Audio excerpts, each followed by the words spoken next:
In March 1947, Earl Louis Mountbatten and his wife Edwina arrive in New Delhi. The great-grandson of Queen Victoria and second cousin to George VI, Mountbatten brings a regal presence to the drama of India's independence. As the last viceroy, he bears responsibility for India's fate. 2nd of April, 1947. I have now completed my first week in office. I should like to be able to paint an encouraging picture of my first impressions, but feel it would be misleading if I did so.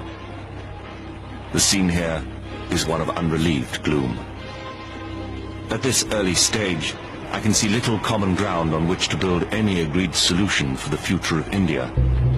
The only conclusion I have been able to come to is that unless I act quickly, I may well find the real beginnings of a civil war on my hands.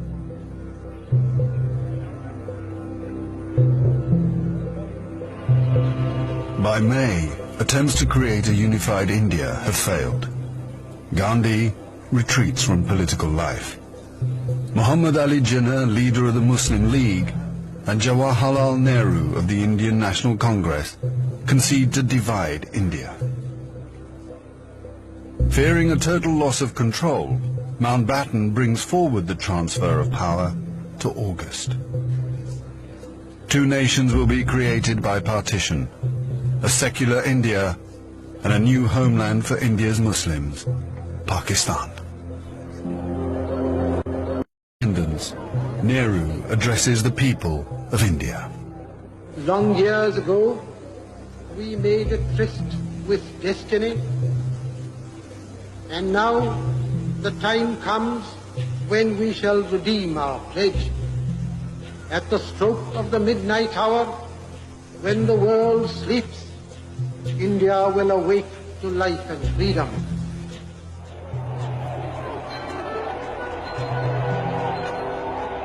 The 15th of August, 1947, the British Empire in India has come to an end. The last viceroy, Louis Mountbatten. The flag raising and the salute were done amid scenes of the most fantastic rejoicing. And as the flag broke, a brilliant rainbow appeared in the sky, which was taken by the crowd as a good omen.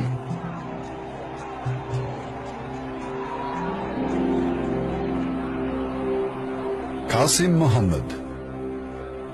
On the 15th of August came freedom.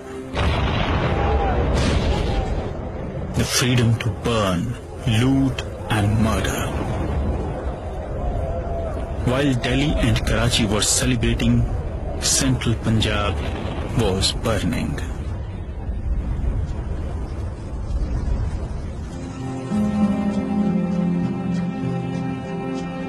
Between August 1947 and March 1948, 4.5 million Hindus and Sikhs are forced to migrate from Pakistan to India.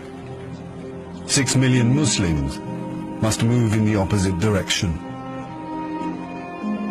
Britons and Indians witness the bloodshed. Shahid Ahmed. It is a battleground. People have gone mad.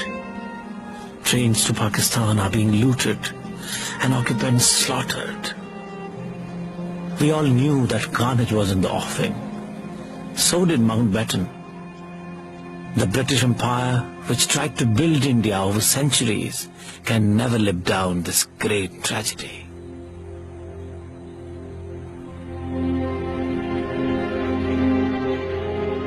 Lieutenant Colonel Hubert Boyd Hudson. The sight from the air was awe-inspiring. In this chaos, millions of refugees were struggling to get to India or Pakistan. Thousands of others were doing their best to prevent them, murdering them by the hundred. But death is nothing. There are things more terrible than death.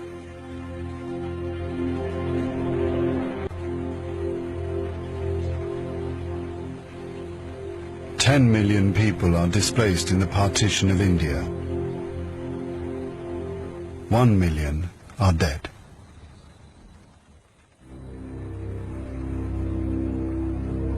By the summer of 1948, most of the British have left. Hubert Boyd Hudson has been in India for 15 years. India is full of ghosts. Houses I have lived in, now inhabited by Indians, remind me of the days which will never come again.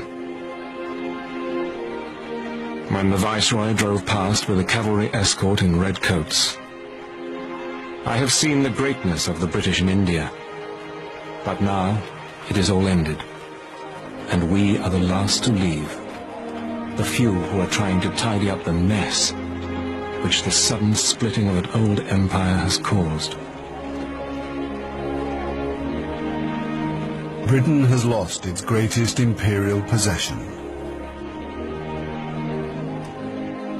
Mahatma Gandhi once said that if India became free, the rest of the empire would follow. In the next 10 years, the fire of India's independence will spread around the globe, from the Middle East to Africa.